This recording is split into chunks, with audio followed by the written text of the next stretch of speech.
Ready? Play. I know that there's been a lot of tough moments this year, but when we talked to you in DC, you said that it meant a lot to you that you were still in the top 10. So what does it mean to keep pushing forward this year knowing there's still a lot of tennis to play? Well, as you said, there's still a lot of tennis to play.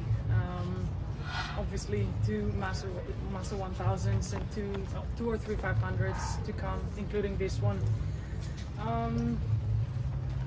It's just, I just want to keep pushing, and just try and enjoy myself as much as I can, because the last 2 seasons that was one thing that was missing, and I just want to try and play freely and enjoy as much as I can the upcoming tournaments.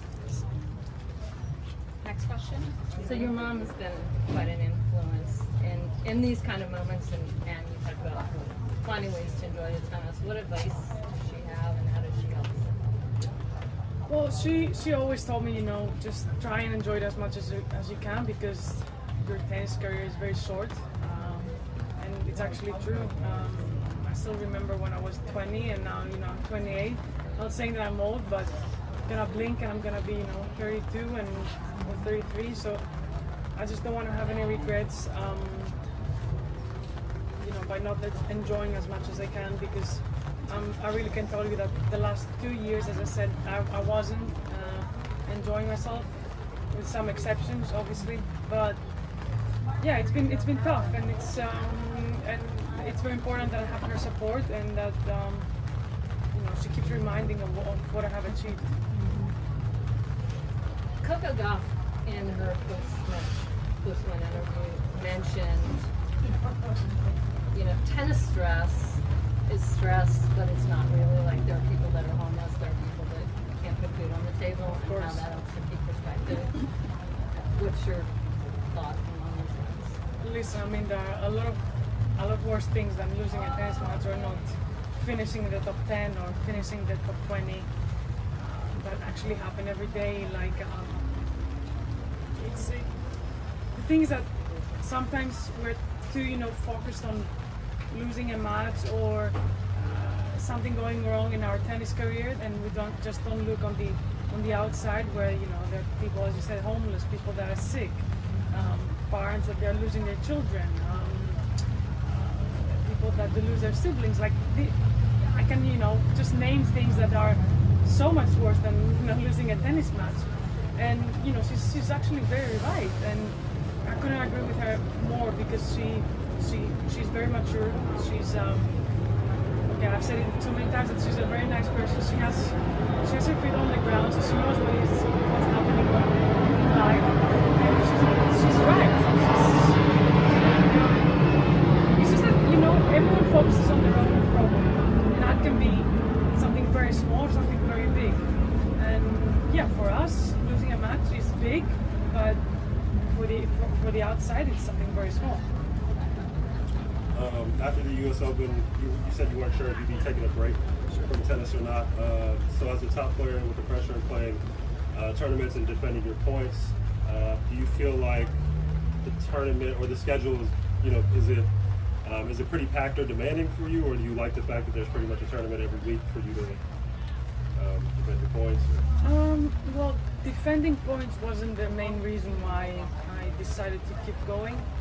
I would say that the amount of messages and support I got from... I never thought that this was gonna... First of all, I didn't know it was being recorded. I didn't know that it was gonna get, as big as it got, especially back home.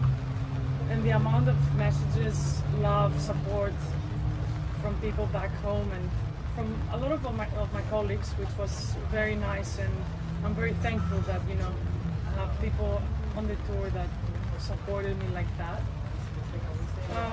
That was the main reason why I just decided that I want to keep going, and they gave me a lot of strength, and that was one of the nicest things I've ever felt in my career. Maria, so speaking on the positives of your year so far, obviously you had great weeks in Indian Wells, in Madrid, and also in DC. Mm-hmm. What do you think was working for you really well during those weeks, just in your game, and how much of that do you think you can apply this week in San Diego? I think that in Indian Wells and Madrid were very similar. I was surviving the matches. DC was a little different. I was playing a little bit more freely, and I was enjoying. Well, it was one of the weeks where I enjoyed myself. So I think that I have the level to survive weeks, but that's very tiring mentally as well. It's very exhausting. So you cannot do that every week. You have to allow yourself to just play some good tennis and play with a different mindset. Otherwise it can get very mentally stressful and tiring. Just to follow up on that, so what are some things you do kind of in those stressful moments, like in your downtime or when you're not training or practicing? What are some of the things that you do to kind of unwind? Well, this week I'm here by myself, and I've been doing some a lot of off-court stuff. I went to the mall yesterday. I went to La Jolla to see the seals, and it was very nice. They're stinky, but they're very nice. Yes. I love seals, and I've been having nice dinners, enjoying my alone time, and that's actually one thing I did in DC. So maybe I have to start doing it a little bit more. Yeah. Good. Last question. You have been on tour a while.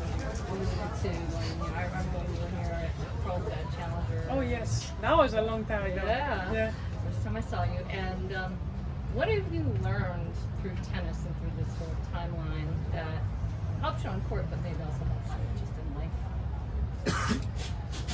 Well, you mean emotionally or Whatever is valuable to you. just to appreciate little things? And that's one thing that, as I said before, sometimes you forget, and you just have to try and find ways to remind it to yourself, because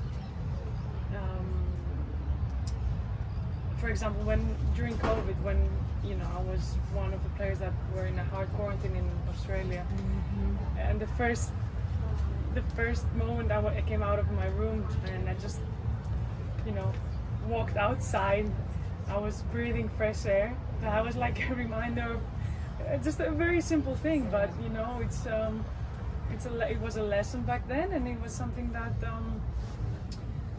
it makes me appreciate every little thing in life. When did you decide that you were going to come to San Diego? When? Yeah. Well, I lost on the Monday, I believe. On the Wednesday. Yeah. So it took a couple days. to Yes. fly. All right, we'll leave it there. Thank you, guys. Thank you. Thank you. If you enjoyed this video, make sure you hit that like button. Don't forget to subscribe and click that notification bell so you don't miss out on all things tennis.